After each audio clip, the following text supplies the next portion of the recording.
நம்ம எல்லாருக்குள்ளயும் எப்பவுமே இருக்கக்கூடிய ஒரு விஷயம் தான் டென்ஷன். பட் அந்த டென்ஷனை குறைக்க முடியாம அது ஒரு வியாதியாவே மாறிக்கிட்டு இருக்கு.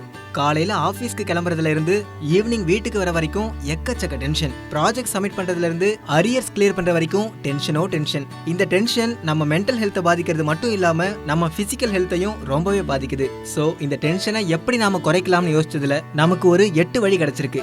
அதுல முதல் 4 வழி ஷார்ட் டைம்ல இன்ஸ்டன்டா டென்ஷனை குறைக்கிறது. அதன்படி முதல்ல சுடு தண்ணியில குளிக்கிறது. நாம குளிக்கும் பொழுது சுடு தண்ணி பயன்படுத்தி குளிச்சோம்னா டென்ஷன் இமிடியேட்டா குறையும். அடுத்து ரிதமிக் பிரீதிங், அதாவது பதற்றம் அதிகரிக்கும் போது நம்ம ஹார்ட் பீட்டும் பிரீத்தும் ஃபாஸ்ட் ஆகுது. ஸோ அந்த நேரத்தில் தான் நாம மூச்சு விடுறத ஒரு லெவலுக்கு கொண்டு வரணும். ஸ்லோவா மூச்சு விடும் பொழுது நம்ம மைண்ட் டென்ஷன்ல இருந்து விடுபட்டு ரிலாக்ஸ்டா மாறும். தேர்ட் ஒன் செல்ஃப் டாக், அதாவது டென்ஷனோ ஸ்ட்ரெஸ்ஸோ ஜாஸ்தி ஆகும் பொழுது நம்ம கிட்ட நம்மளே பேசிக்கும் பொழுது நெகட்டிவா தான் பேசிப்போம். அந்த நேரத்தில் நம்ம தாட்ஸ் கண்டிப்பா நெகட்டிவா தான் இருக்கும்.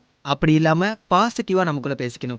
ஃபார் எக்ஸாம்பிள், நீங்க ஒரு ஸ்டேஜ்ல பெர்ஃபார்ம் பண்ண போறீங்கன்னு வச்சுக்கோங்க. அந்த நேரத்துல ஐயோ இது என்னால முடியாது, நான் கண்டிப்பா சொதப்பிடுவேன் போல, இந்த மாதிரி நெகட்டிவான தாட்ஸ் இல்லாம என்னால நல்லா பெர்ஃபார்ம் பண்ண முடியும், என்னோட பெஸ்ட்டை நான் கண்டிப்பா கொடுப்பேன்னு கான்ஷியஸா பேசும்பொழுது நம்ம டென்ஷன் ஆட்டோமேட்டிக்கா ரிலீவ் ஆகுது. 4வது இயர் மசாஜ். டென்ஷன் ஆகும் பொழுது உங்க காது கொஞ்சம் சிகப்பா மாறும். அந்த நேரத்துல உங்க காதை நீங்க ஸ்மூத்தா மசாஜ் பண்ணும் பொழுது உங்க டென்ஷன் அதிகப்படியா குறையும். ஸோ டென்ஷன் குறையிறதுக்காக இதெல்லாம் ஷார்ட் டைம்ல பண்ணக்கூடிய விஷயம். லாங் டைம்ல சில செயல்பாடுகள் பண்ணிட்டு வந்தோம்னா டென்ஷனுக்கு நிரந்தரமா ஒரு முற்றுப்புள்ளி வைக்கலாம். அந்த வகையில டெய்லி ரெகுலர் எக்ஸசைஸ் பண்ணணும். அடுத்ததா மெடிடேஷன்.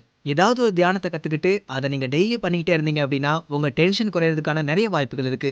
மெடிடேஷன்ல நிறைய வகை இருக்கு. அதுல எது உங்களுக்கு சூட் ஆகுதோ அதை தெரிஞ்சுக்கிட்டு நீங்க டெய்லி பண்ணிக்கிட்டே வந்தீங்கன்னா உங்க டென்ஷனை அதிக லெவலில் குறைக்கலாம். The next, eat rightly. கிடைக்கிற எல்லாத்தையும் சாப்பிடாம நம்ம ஹெல்த்துக்கு தேவையான உணவை சரியான நேரத்தில் சாப்பிட்டு வரணும். நம்ம சாப்பிடுற சாப்பாடு சரியில்லைன்னா பிசிக்கல் ஹெல்த் சரியா இருக்காது. பிசிக்கல் ஹெல்த் பாதிக்கப்பட்டா ஆட்டோமேட்டிக்கா மென்டல் ஹெல்த்தும் பாதிக்கப்படும். ஸோ ஆரோக்கியமான உணவை சரியா சாப்பிட்டுட்டு வர்றது ரொம்ப நல்லது.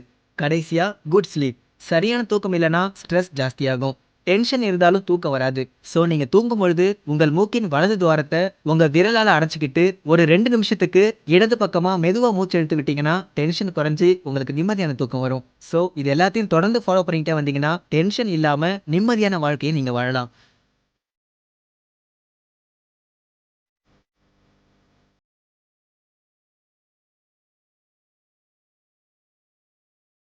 இந்த மாதிரி நிறைய வீடியோஸ்க்காக ஐபிசி தமிழை சப்ஸ்கிரைப் பண்ணுங்க.